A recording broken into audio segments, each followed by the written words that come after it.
Welcome back. This week I'm going to go back and redo one of the patterns that I did way back in the beginning when I first started doing these videos. I'm going to reshoot Kelly Galloup's Silk Kitty. Two reasons I really wanted to redo this one. One, I didn't like the way that the first one turned out. There were a few things that I had off on that pattern. And two, I wanted to highlight a color combination that I'd started doing a while back, and it has become one of my favorite combinations. This one's going to be tan and copper. Like I said, this is probably when I go to a Silk Kitty, this is probably one of the first colors that I go to. It's just a great overall pattern in the water. It's dull on the top. You've got the reflective properties throughout with the Flashaboo in the tail. You've got the copper ice dub for the body. And you'll see when I finish this thing up, it really is a good looking pattern, and it's been very successful for us over the last couple of years.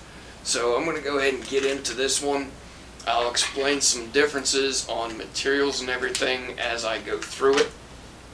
But to start on this, I'm going to go with an MFC 7050 size 4.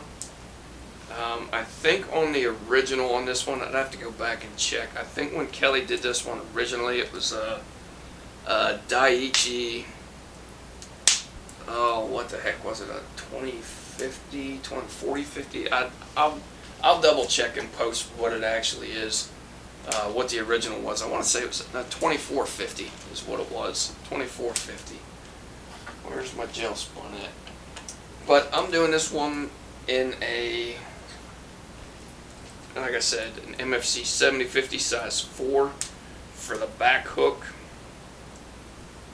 And we'll just get our thread started right about to where the barb of the hook starts the ascent. And we'll go into some tan Marabou for our tail. And I'm getting down to the end of that pack for sure. I'll have enough to finish this fly up, but definitely getting down to the end of this pack. So I'm going to take one plume here. I'm going to select, cut the portion off that I want for the tail, and I'm going to measure this up against the overall length of my hook, maybe slightly longer, and I'm going to get this one tied in.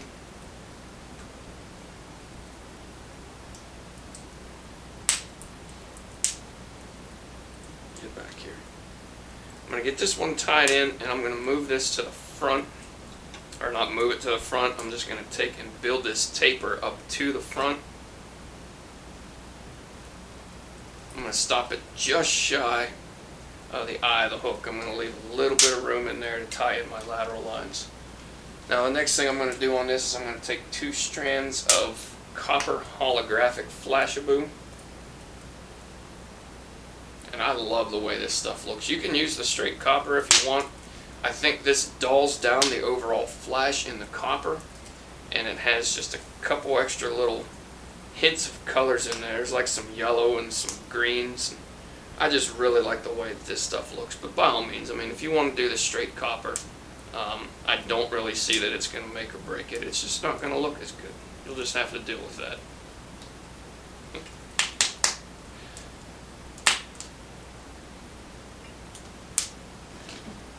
Oh, I cracked myself up at least. Alright. Second plume of Marabou, we're going right over the top of that first one. And like I said, I'm really getting down to the bottom of the barrel. I've got a few more packs in the back. I just didn't want to break one out for 4 or 5 plumes that I'm going to use.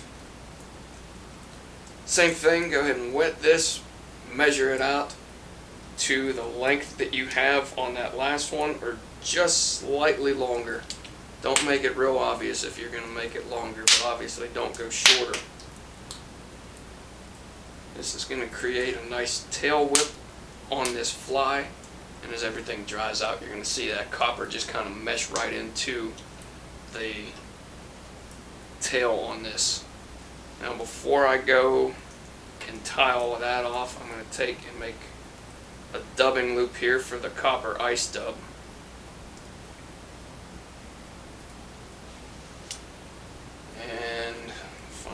dubbing loop tool.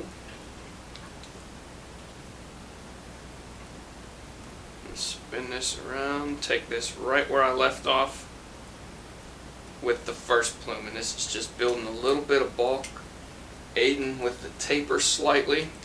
And like I said, I'm leaving this little bit here, probably 1/8 of an inch, right in the front to where I don't have any thread or material. And I'm leaving that bare so I have room to tie in my lateral lines and my overwings. So now next up on this, we're going to pick up the ice dub. And I should have enough for the front and back. Oh yeah, I'll be good. This copper ice dub is lengthy. Like some of the ice dub you'll see, it's really short and kind of like crinkled. This looks like it's just chopped up angel hair, to be honest with you. But it works perfect in a dubbing loop, and it works perfect for this pattern, because you'll see as I spin this and tie it, it just has a nice picked out body throughout the entirety of it. And like I said, it just works perfect for this pattern. So I'm just going to start right here, and it's not a real heavy body. It almost has like a hackle property to it. You can see in there, it's just picked out everywhere. It's not a heavy body whatsoever. As little material as you can use to make the body fill out and not have gaps. That's what you're after. You don't want this so clumped on there to where it's just going to absorb so much moisture, and the water's going to get in between there, and it's not going to allow that back end to kick back and forth how the fly was designed. So like I said, you can see there the very little amount that I used, and it covers the entirety of that body. Now, this copper, when this gets wet, bleeds back into the copper that we have on the tail. And it really does. It makes a really solid looking pattern. Nice color combination, easy to look at for sure. So now I just have a Cree neck that I'm going to use. Oh, let me find two that match up pretty well here.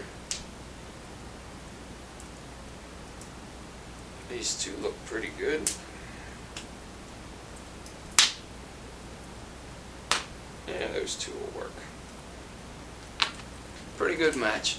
What I like about these is it has the black running through the center, and it kind of offsets that lateral line really nicely. Just overall, I mean, I just like the way that this looks.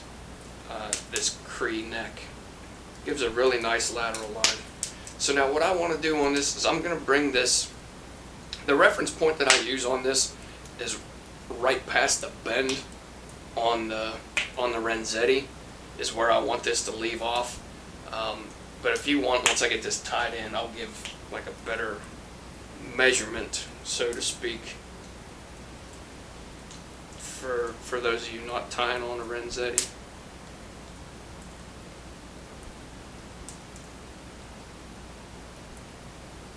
Alright, we'll get that one tied in there. One on my side. I'm just going to double that over. There we go. Just going to secure that up a little bit more. Alright, so I've got the one on my side, and then I'm going to put one on the camera side here as well. Just going to give a rough measurement on that, strip some fibers back. If you want to, you can leave a little bit of fiber, or a little bit of the feathers right here so you have something to grab onto when you're tying this in. But I really haven't had many of these fall out on me, other than when they get really beat up by a couple of fish. I'll have them fall out, but for me to eliminate that, I just double these back over, and I get one or two wraps over top of that. There we go, I finally caught it. I get one or two wraps over top of that stem section, and I just trim that off, and it's good to go. We're not going to wind up losing those. So, going past, back to what I was saying about the measurement on this, the length that I like to use if you're not tying on a Renzetti is about an inch, 3/4 to an inch past the Marabou tail, is where those lateral lines are going to run. So now we're going to go back to our tan Marabou here. We're going to find something with not a ton of bulk. Probably something along the lines of a tail material. If I have any left here. I don't want this to be... no. I don't want this to be real bulky. I just want this to kind of fill out, and it's going to be, as Kelly describes it, a toner for the one that we're going to use over top. So now I'm going to measure this out. My tail's going to run part way back. I'm going to keep this one a little bit shorter actually. I want this one to run right to where the tail is tied in. And I'm just going to secure that in place and trim this out of the way. I'm going to take a few wraps around here to clean up that Marabou. And you can see it's not interfering with our lateral lines. We still have those lines coming right back. Everything looks really clean. And I'm going to take, this is MFC barred Marabou. You can do these in the shorts, which I don't have. I thought I did, but it's time for me to order from these guys anyhow. It's been a while. I'm running low on a few things. This is what I prefer to use, is the Grizzly Marabou. But once again, I don't have the color that I want for the tan. So we're going to go with the MFC barred Marabou. It's going to give us essentially the same look that we're going to get from the Grizzly.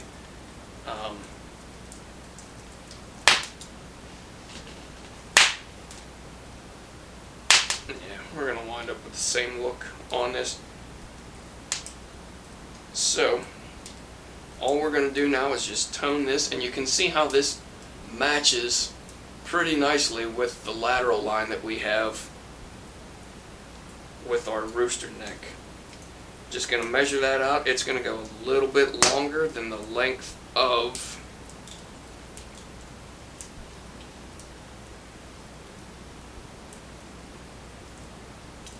the tan Marabou that we tied underneath. I'm going to trim that as close as I can.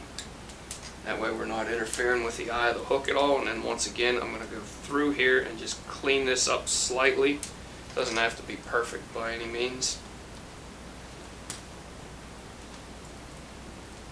And trying to whip finish on a little slope there. It's not going to want to cooperate too well.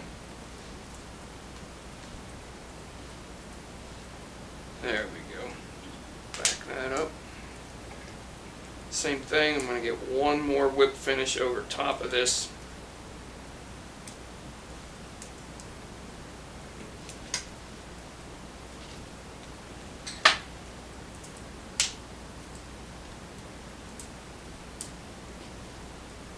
And we're good to go on our back half. There you can see that section, and then let me find my tan. There we go. Here's a tan marker. I'm just going to touch up the white gel spun.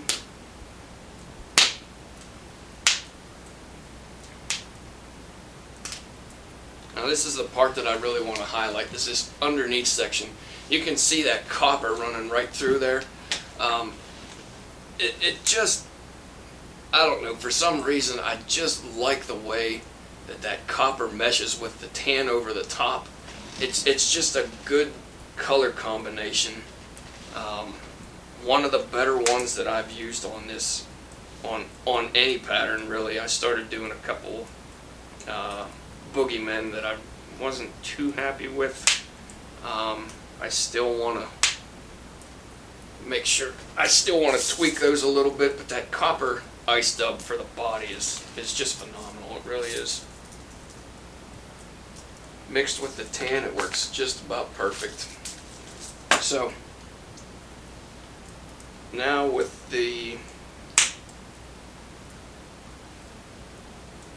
connection wire, I'm going to throw 2 beads in here. These are just 2 red craft store beads, cheapest ones you can find. And we'll get that one out of the way, and we'll go into the front hook if I can find it under all the material here. So this is an MFC 7008. This is a size 4 or 4X long. The original one that Kelly did was on a Dairiki 710. They have since stopped making the Dairikis. But this MFC is essentially an identical hook. The sizing may be a little different. Kelly did his on a size 2. This one's a size 4. I think the sizing's off a little bit from the 710. I used to have a couple of them laying around here. I probably do somewhere or another. That I already had the eyes and everything tied on, but I'm not sure where they got to. It's tough to tell with me. So now I'm just going to go with a large set of red dumbbell eyes. I'm going to get these tied on, figure 8 around here, and spin these around. I typically go mediums with these, but this hook is a little bit longer, so I'm gonna go with a large on this one. But if you want to go with the medium lead eyes, by all means.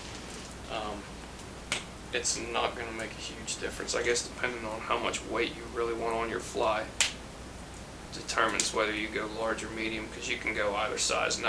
Neither one looks out of place on here. I know some of the ones, especially like the smaller patterns, if you try and go with a large hook or a large set of eyes, they just look completely out of place. But this one, they fit pretty good. But like I said, the medium works just as well. So personal preference. That took a long time to explain that. Alright. Now we're going to go back to our back hook. As always, when you're tying these in, make sure that your wire is running parallel. And we'll get this tied in. Just a couple of nice loose wraps here at first, and then space out your back half. So you can see the distance that I'm working with right here. I have probably a bead and a half worth of loop right here, and this front bead is touching the bend of the front hook. So that's about the distance that I want to work with on these. Now I'm going to get this one in the cradle, move it out of the way, and I'm just going to go right over top of these two wires, peel them back,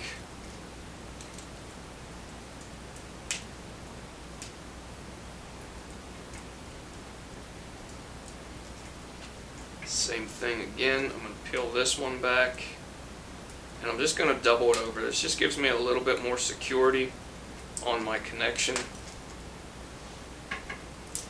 and it builds a little bit of a taper. The majority of this in the front is not going to be body material. It's going to wind up being head and ram's wool.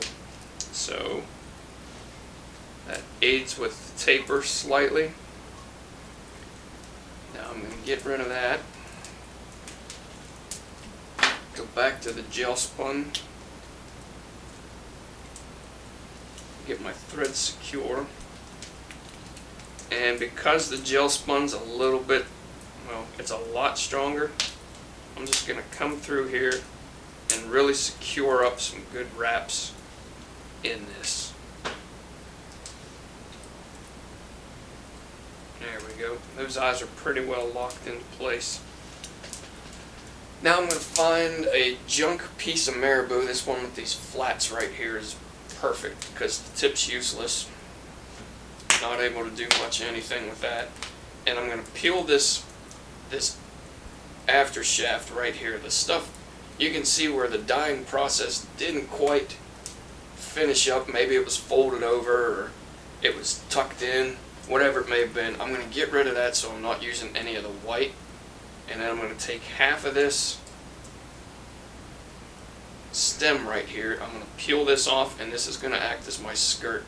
So instead of using these tips right here, I'm just going to take and break these off somewhat even. It doesn't matter if they're perfect. If there's one or two strands going past, it's not really going to make a big difference. Before I do this, I almost forgot. I'm going to put that one off to the side. I'm going to take 2 strands of Flashabou, and I'm going to bleed this back into, I only want 3. There we go. I don't know why I only use 3 on this. 4 would be absolutely fine. But I'm going to bleed this back into the copper that I have. Oh, here come the pups. I'm going to bleed that back into the copper that I have on the body. So I'm just going to run this right down the side. And there we go. Now I'm going to take and cut this at probably the 1/4 point on that back hook. Just take a quick look over top, make sure that your 2 sides are even. Everything looks pretty good there. Now we're going to go back to the skirt material that we broke off on that one plume, and we're going to cover this up. We're going to bring this skirt right here, take it just past the thread on the back hook that you whip finished with, and we're going to have a nice cover here for the skirt.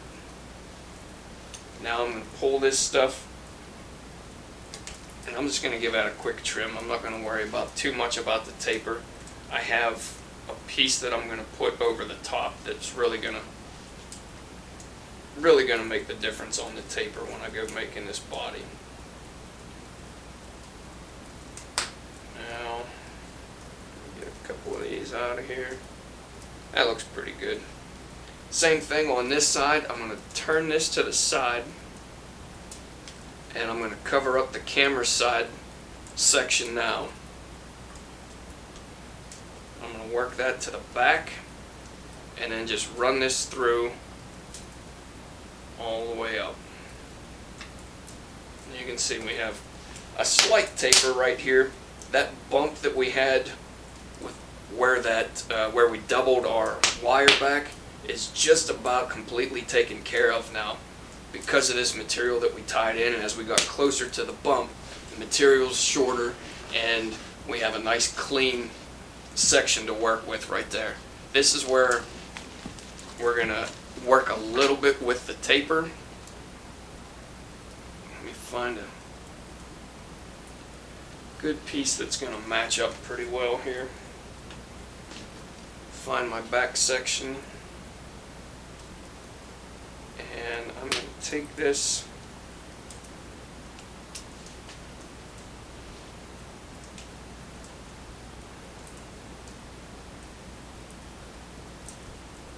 get another stack of Marabou, and I'm going to run this is back to the MFC, and I'm going to run this about 1/3 of the way up the first overwing that I tied in on the back hook.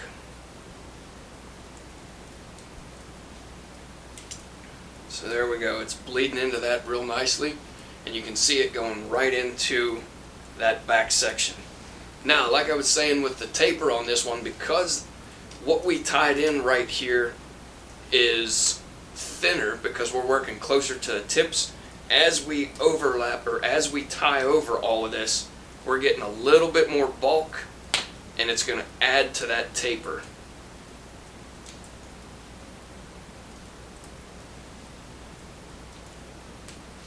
There we go. Now we have a nice, very subtle taper working our way forward. A little bit of a drop off right where we're going to be tying in our rubber legs and the head right there. So we still have a little bit. That drop off is there for a reason. One, I'm not building excess bulk to where I'm going to be tying in my rubber legs, my overwing and everything. And two, it tells me where I want to stop my material. I want to stop everything right there. My rubber legs are going to start there. The rubber legs go on. One overwing is going to be tan. One overwing is going to be back to the MFC barred. And then I'm going to start the head from there forward. So now we're going to go back to our dubbing loop. And the same thing, we're going to use this copper ice dub. Right where my drop off is. And it's not a sharp drop off, it's just noticeable to the eye. It's not like you're going to be making a thread wrap, you're going to pull down and your thread's going to slip off of it. That's not going to really happen. It's just noticeable to the eye, and it's a good reference point when it comes to placing materials. So now we're going to build our second body. Like I said, not a heavy body at all. Just have enough material on here, preferably thinner at the top and thicker at the bottom to help with that taper, but just enough material to cover up all of the gaps and to fill out your body on this. I got a gap there that I don't like. One slight gap. That looks better. Now take that right up to the drop.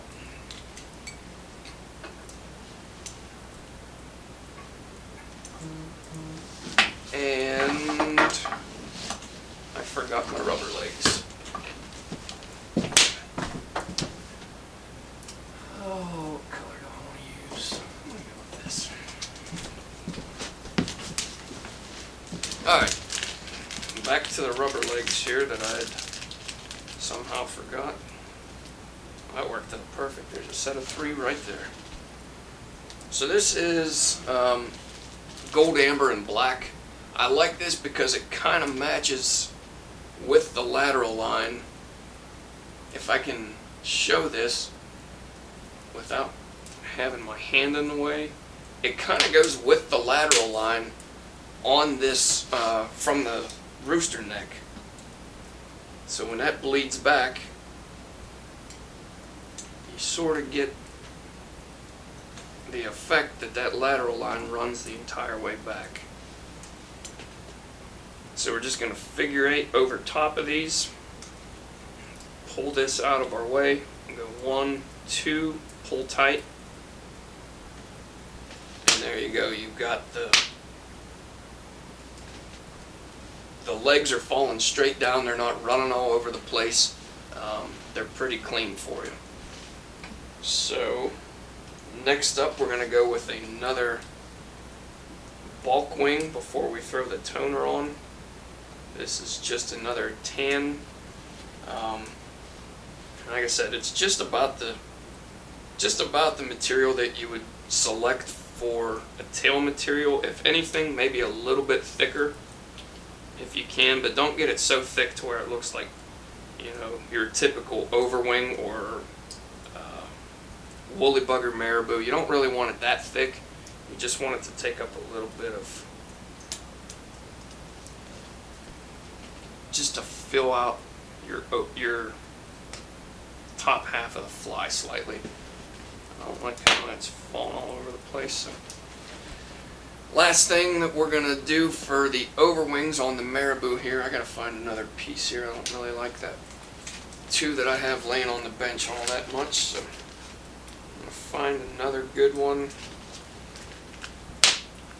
If I have to on this one, if I can't find one in here that one matches good on color and also has the bulk that I want, I'll double them up.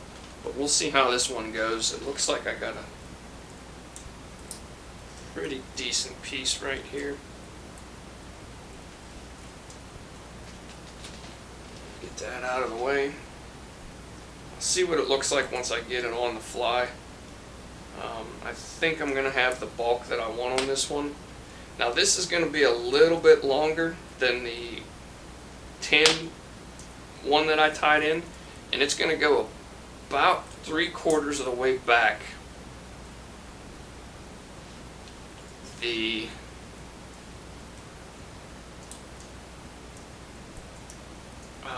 toner that I used for the skirt. There, you can get a good reference on that. And you can see this just blends right over the top the entire way back, and it has that nice mottled effect like you would see on a sculpt, and it really looks sharp when you're tying these in olive. They really look sharp like that. Alright, I'm going to go ahead and trim those rubber legs, get those out of my way, and I'm just going to break these off. They're bothering me. They're bothering me, so I'm just going to break them off. Alright, now I'm going to find a straw to get all of this material out of my way so I can focus on tying in the tan ram's wool.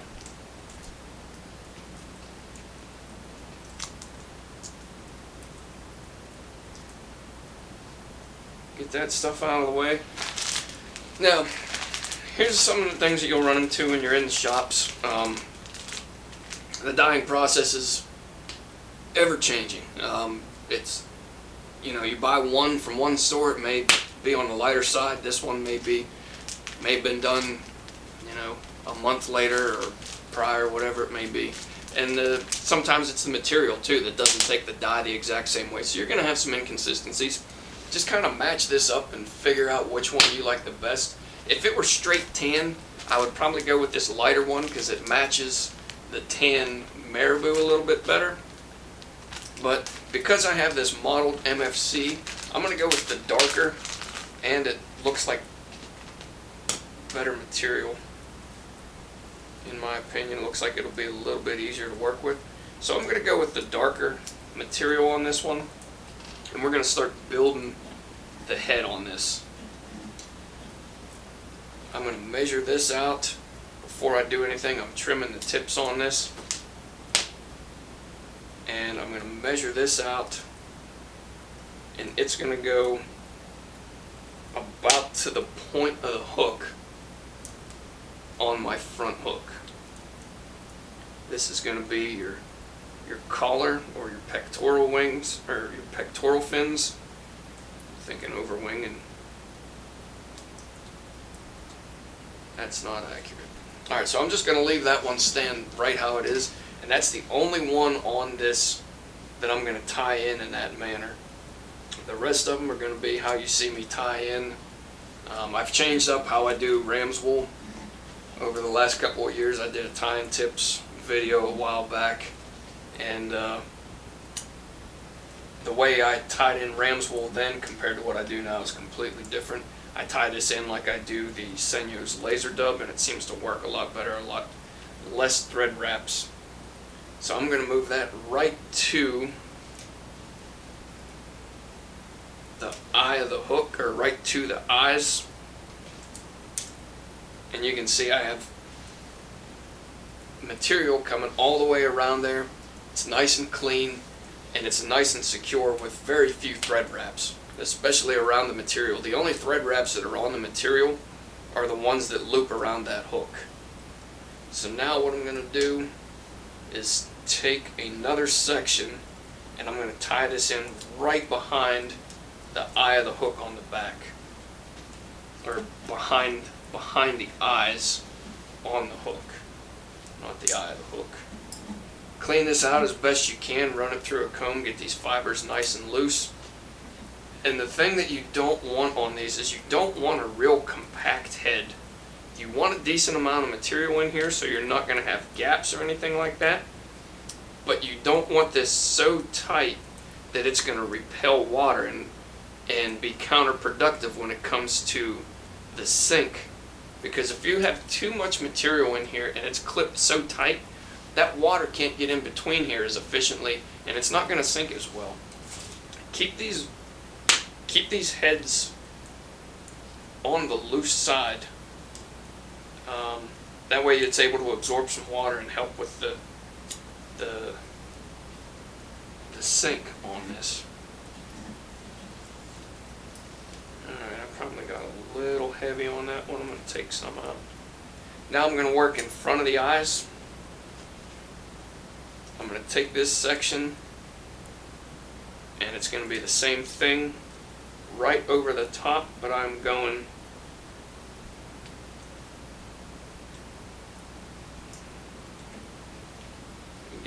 there we go, right over the top. Get that nice and secure. Once you have it where you want it, I'm going to advance right in front and I'm pulling tight. I'll explain that a little bit better on this bottom one here. It's one thing that while I was doing these, I didn't really explain too well. So I found that it's easier to start on the top and work your way onto the bottom. It's a little bit tougher if you tie your first clump in on the bottom and then you try and work stuff in over the top. It makes it a little bit more difficult. You have to move a little bit more material out of the way. So I work on the top and go to the bottom. Now, like I was saying, this bottom section here. So I have this loose wrap. I have that cup that I want. I have the material positioned where I want it. Now what I do is I just move in front and I go a loose wrap, second loose wrap, and then I really wrench down on this. And what that does is those wraps, because this gel spun's so slick, when you pull down on those loose wraps, it's actually taking that first wrap that you tied in and it's pulling that tight, sucking it right up to the hook. So now I'm going to finish with one more section of ram's wool. Get a little bit more there. One more clump of ram's wool. I'm going to run this right through the comb again, cleaning this out, getting these fibers nice and loose, free of any obstructions that may be in there. Cut the tips off. And I'm working just with the center section here. Now you have two options on this really as to how you want to do this. You can take this section and cone this out and throw it over top. I'm just going to take this and it's going to go right on the top here. I'm not going to worry about coning these. I used to do that a lot. I still do sometimes depending on the quality of material I'm working with. This stuff is really easy to work with and it makes a nice clean head, so I'm not worried about get that out of there. Caught a little burr on the hook.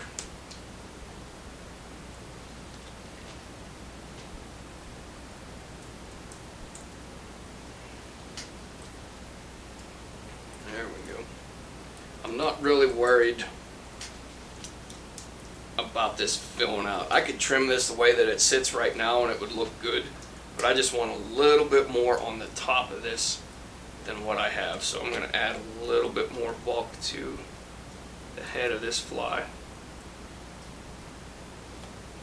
There we go. 1, 2, 3. Now you can see we have a nice clean eye to work with here. No obstructions in that, everything's nice and clean. If you want to, before you start trimming all this, go ahead and just touch this up with some tan. You're really not going to have to if you've done it right though, because this stuff's going to fluff out so much. We're going to pick it out a lot. And where's my bodkin in here? There we go. We're just going to pick this stuff out really good. Make sure that everything's nice and easy to work with. We're going to have everything filled out to where we're going to have a nice uniform head. Everything's going to look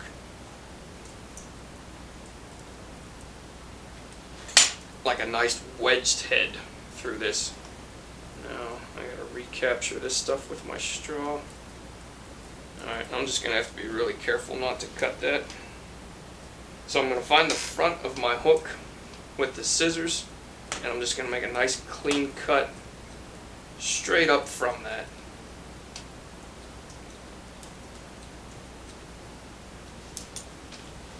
That's going to let me know where my front section is.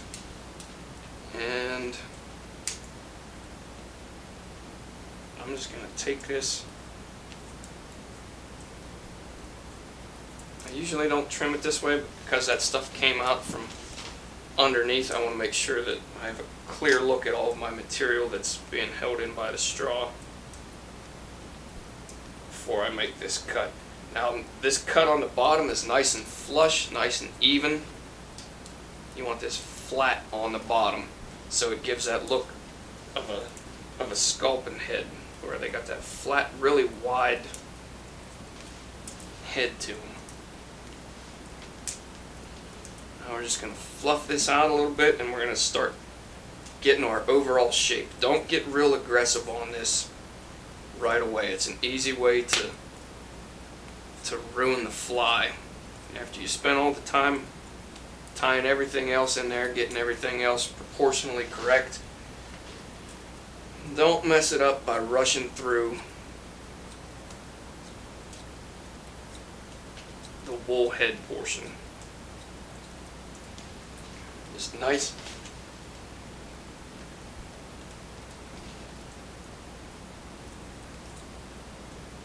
Even trim through here. Don't rush, like I was saying, and try and sculpt that head right away on the first couple of cuts. Take your time, form it right. Get that out of there.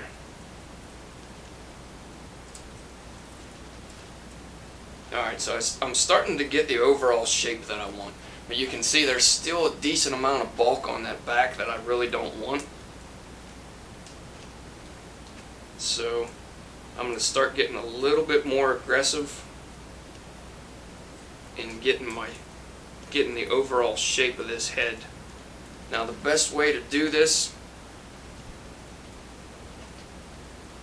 is to take this out of the vise all together, and I'll point this toward the camera as best as I can. This is the best way to trim this top section, because you're cutting against the grain at this point. Now we're getting the overall head shape that we want.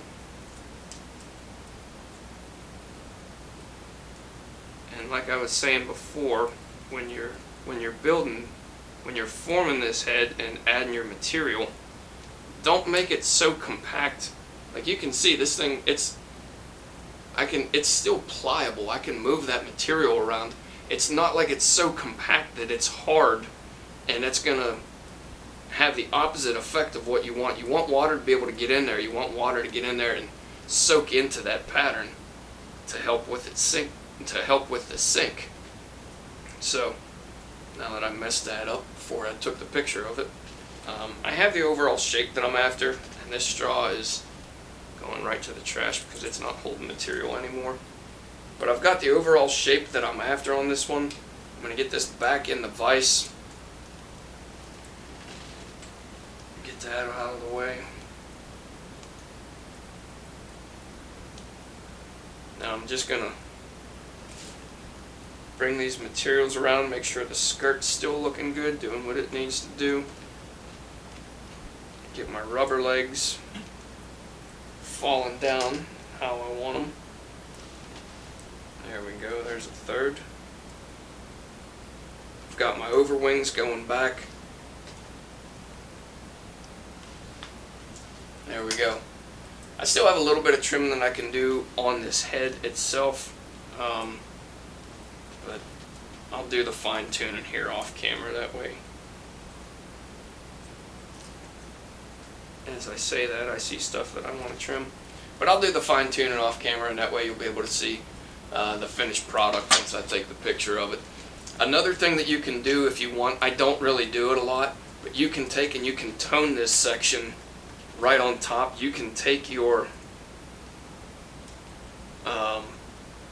you can take a marker and just tone this top section, that way it bleeds all the way back. I don't really do it that often. I haven't really seen a use or a need for it, so, but it is an option if you want to do that. I like the way that it looks with just the tan head, and it allows me to track it a little bit better in the water, to be honest. But there you go. There is Kelly Galloup Silk Kitty in tan. And like I was saying, you can see that copper down on the bottom, how it comes through. It comes out, when it's in the water, it looks like you can track it forever. But it doesn't come out to where it's so obvious that it looks like, you know, it's not over flashed, if you will. But it has the right amount of flash. Once this gets wet, the water or the sunlight hits it, and it really comes to life.